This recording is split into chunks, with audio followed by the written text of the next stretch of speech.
So hello everyone, this is Shyam Sharma, pre final year BTech student from NIT Kurukshetra. तो यार मैंने JEE mains और advance काफी अच्छी रैंक से क्लियर किया और लास्ट के 20 दिन में 30 दिन में काफी अच्छे से पढ़कर जेईई मेंस में मैंने 97.3 परसेंटाइल स्कोर किया। अब ऐसा तो हो नहीं सकता कि मैंने सारी पढ़ाई अपने लास्ट के 20 दिनों में ही कंप्लीट करी है। मैं अराउंड 2 से 3 महीने से पढ़ाई करता हुआ आ रहा था, लेकिन लास्ट के 20 दिनों में मैंने कुछ ऐसी इफेक्टिव स्ट्रेटेजी अपनाई जिससे मेरे मार्क्स रैपिडली इंक्रीज हो गए। तो भाई अभी स्ट्रेटेजी क्या थी तो मैं उसको बहुत संक्षेप में आपको बता देता हूँ कि लास्ट के 20 दिनों में कुछ इस प्रकार मैंने मॉक टेस्ट दिए, इस प्रकार उसका एनालिसिस किया।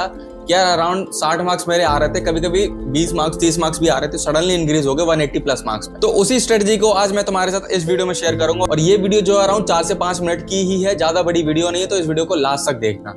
चलो यार इस वीडियो को शुरू करते हैं। अब हमें सीधे उठाकर मॉक टेस्ट तो देने नहीं है। अब हमारे पास अराउंड 25 दिन बचे हैं और मॉक टेस्ट को देने का ना एक तरीका होता है। अब ऐसा तो है नहीं कि हमारा बिल्कुल भी सिलेबस कंप्लीट नहीं है और मॉक टेस्ट देंगे तो हमारे सडनली मार्क्स इंक्रीज हो जाएंगे, ऐसा नहीं है। मॉक टेस्ट देने के लिए आपका पहले सिलेबस थोड़ा कंप्लीट होना जरूरी है। तो आपका अराउंड 50 to 60% सिलेबस जो है ऑलरेडी कंप्लीट होना चाहिए मॉक टेस्ट देने से पहले। अगर आपका ये कंप्लीट है तो वेल एंड गुड। अगर नहीं है कंप्लीट तो ये 5 दिन जो बचे हैं ना, 5 डेज जो तुम्हारे पास बचे हैं, तुम्हें इनमें अपना अराउंड 50 to 60% सिलेबस जो अपना कंप्लीट करना पड़ेगा। अगर नहीं कंप्लीट है तो करो जल्दी से बैठ के। तो कोर्स कंप्लीशन पर सबसे पहले तुम्हें ध्यान देना है। मॉक टेस्ट को करने से पहले तुम्हें 3 स्ट्रेटेजी अपनी डिवाइड करनी है। मॉक टेस्ट देने से पहले की स्ट्रेटेजी, मॉक टेस्ट देने time strategy and mock test देने के बाद की स्ट्रेटेजी।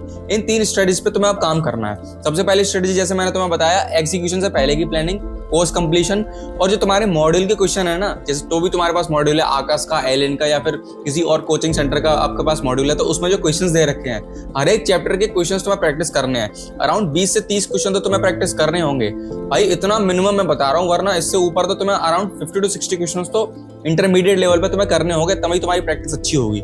उसके बाद में यार जब तुम्हारी ये एग्जीक्यूशन से पहले की प्लानिंग कंप्लीट हो जाए ना, उसके बाद तुम्हें मॉक टेस्ट एग्जीक्यूशन देना है। इसमें मैं बताऊंगा कि मॉक टेस्ट तुम्हें कैसे देने हैं। तुम्हारे पास फ्री में अवेलेबल है एनटीए अभ्यास मॉक टेस्ट ऐप। इसको प्ले स्टोर से जाकर डाउनलोड करो, सारे टेस्ट तुम्हें फ्री में मिल जाएंगे, वो भी मेंस और एडवांस लेवल के। तुम्हें बस ये ऐप डाउनलोड करना और यहीं से तुम्हें मॉक टेस्ट देने हैं और कहीं भी तुम्हें भागने की जरूरत नहीं है। बाकी यार नो तुक्काफिकेशन इन मॉक टेस्ट।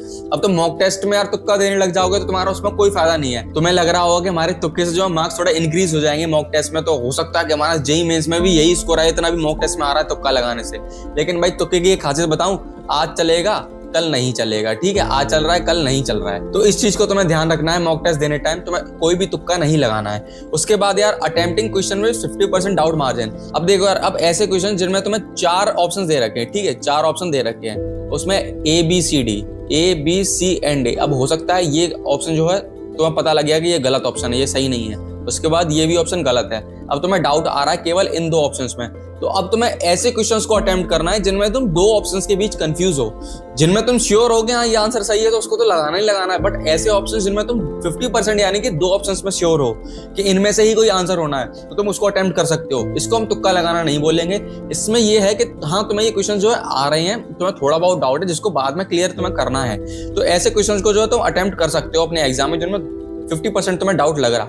उसके बाद यार ये तो हो गई हमारी स्ट्रेटेजी मॉक टेस्ट हमें कैसे देने हैं। इसको यार नोट डाउन करते चलो, काफी तुम्हारी हेल्प होगी नोट डाउन करने से, तुम्हें वीडियो बाद में दोबारा नहीं देखनी पड़ेगी। अब हम बात करते हैं आफ्टर मॉक टेस्ट प्रोसेस के बारे में कि मॉक टेस्ट देने के बाद हमें क्या स्ट्रेटेजी प्लान करनी है। तो देखो जितने भी तुम्हारे क्वेश्चंस गलत हो गए ना, उसका तुम्हें एनालिसिस करना है। पेन पेपर लो, ठीक है, पेन पेपर लो, उस पर तुम नोट डाउन करके तुम्हारे कौन से ऑप्शंस गलत हैं, वो कौन से टॉपिक्स हैं जिनमें से तुम्हारे ऑप्शंस गलत हुए हैं, उसको एनालाइज करो तुम्हारी गलती कहाँ आ रही है। सिली मिस्टेक है तो सिली मिस्टेक तो देखो प्रैक्टिस से तुम्हें चली जाएगी, उसको कोई एक पार्टिकुलर एनालिसिस नहीं बता सकता कि सिली मिस्टेक को तुम्हें कैसे दूर करना है। वो तुम जैसे जैसे प्रैक्टिस करोगे तुम्हारी सिली मिस्टेक जो है घटती जाएंगी।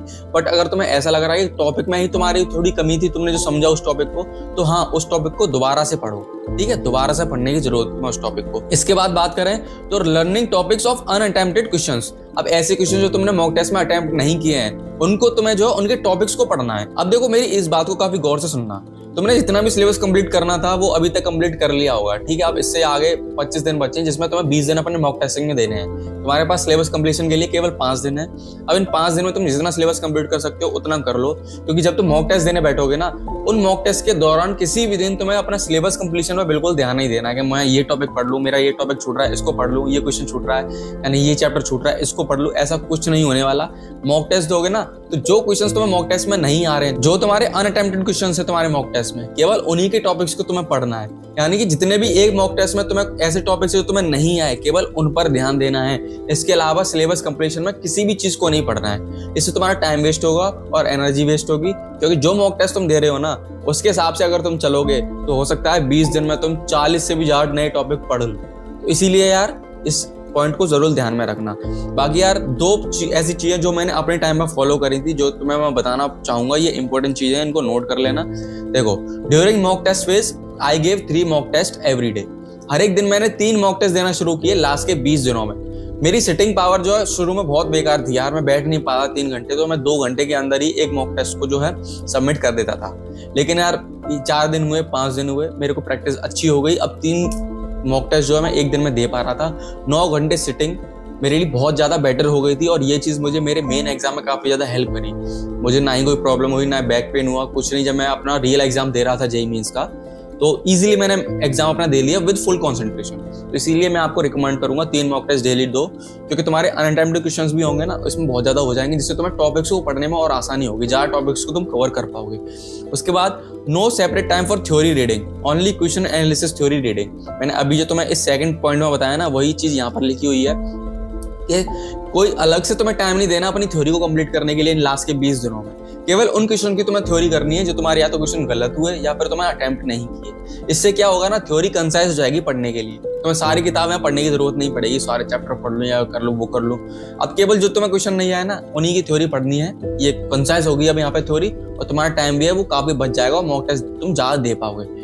तो बस यही है यार, इस वीडियो में मैं तुम्हें यही सारी चीजें बताना चाह रहा था कि मॉक टेस्ट को तुम्हें कैसे देना है, मॉक टेस्ट से पहले क्या करना है, मॉक टेस्ट के बाद में क्या करना है। तुम्हारा अभी कोई डाउट बच रहा हो तो जल्दी से जाओ कमेंट सेक्शन में टाइप कर दो अपने डाउट को। और भाई अभी तुम जाकर मुझे ये बताओ कि अभी तुम्हारे मॉक टेस्ट में कितने मार्क्स आ रहे हैं, और 1 हफ्ते बाद मुझे तुम बताना इस वीडियो को देखने के बाद, ये स्ट्रेटेजी फॉलो करने के बाद फिर तुम्हारे कितने मॉक टेस्ट में मार्क्स आ रहे हैं। तो ये चीज जल्दी से जाओ कमेंट सेक्शन में टाइप करो। एंड बस यही था यार इस वीडियो में। वीडियो अच्छी लगी हो तो लाइक करना, चैनल को सब्सक्राइब करना, वीडियो को शेयर करना जिसको इसकी जरूरत है उसके साथ। ठीक है, तो फिर मिलते हैं अगली वीडियो में। Till then good bye.